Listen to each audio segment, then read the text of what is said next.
Hi, I'm Daniela, your math guy on Highways of Math.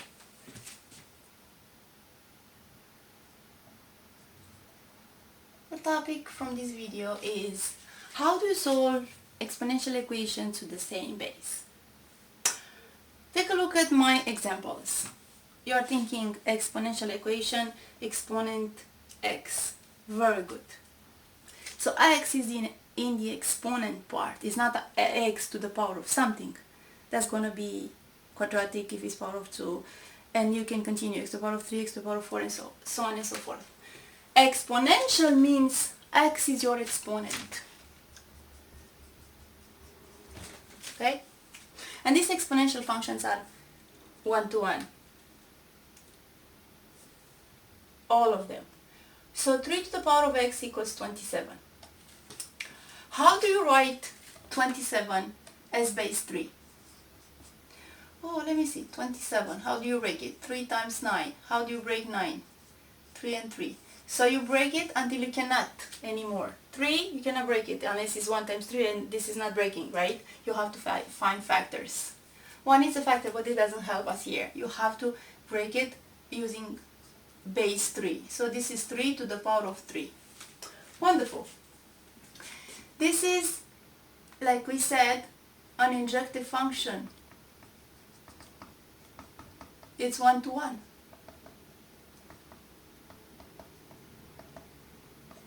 For every x there is only one y. That means you can do this. You can say same base, injective function, one-to-one, same base, x equals 3. Because you just equal the exponents.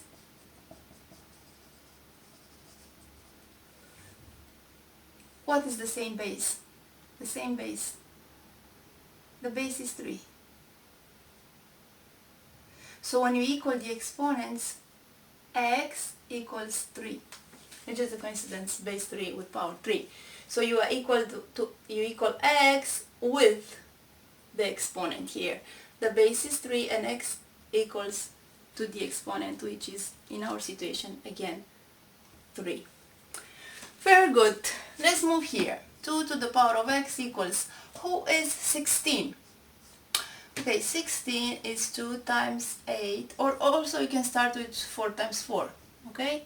2 and 2. So how many circle them when you're done, when you cannot continue. So how many 2's you have? 2 to the power of 4. Yeah, but when you say same base, you're thinking something to the power of x equals the same something to some power. So who is this? When you bring it upstairs, it's going to be 2 to the power of negative 4. The same story. Injective function, one-to-one.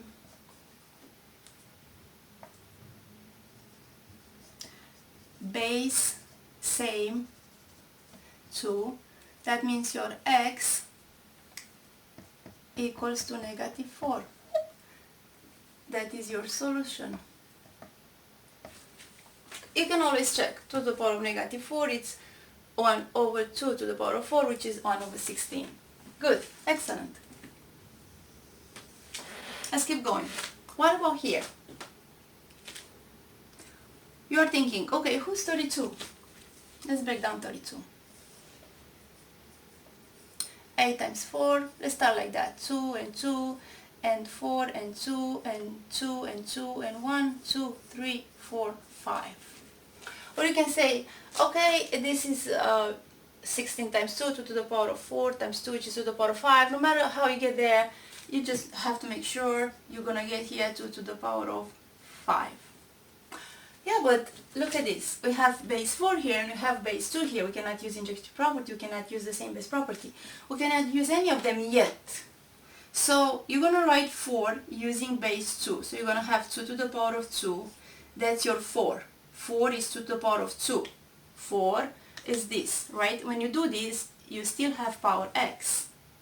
So 2 to the power of 2 is 4. Okay? Equals 2 to the power of 5. So let's write again. 2 to the power of 2, everything to the power of x equals 2 to the power of 5. remember here is like a multiplication, it's hidden inside all of their own parentheses. So you have 2 times x equals 2 to the power of 5, 2 to the power of 2x equals 2 to the power of 5, and you have same base, 1-to-1 property, same base 2, and you're gonna have to equal what? 2x equals 5, divide by 2, and you are done. X equals 5 over 2. You're gonna say, wow, I got the fraction. Yes, you got the fraction. X is your exponent, and yes, you can use x as a fraction. Remember, you have x to the power of m over n, and you do the radical form. So yeah, it's fine. You can have this, and here it's not necessary to write it in a mixed number form, because again, x is your exponent. Thank you, and remember, math is beautiful.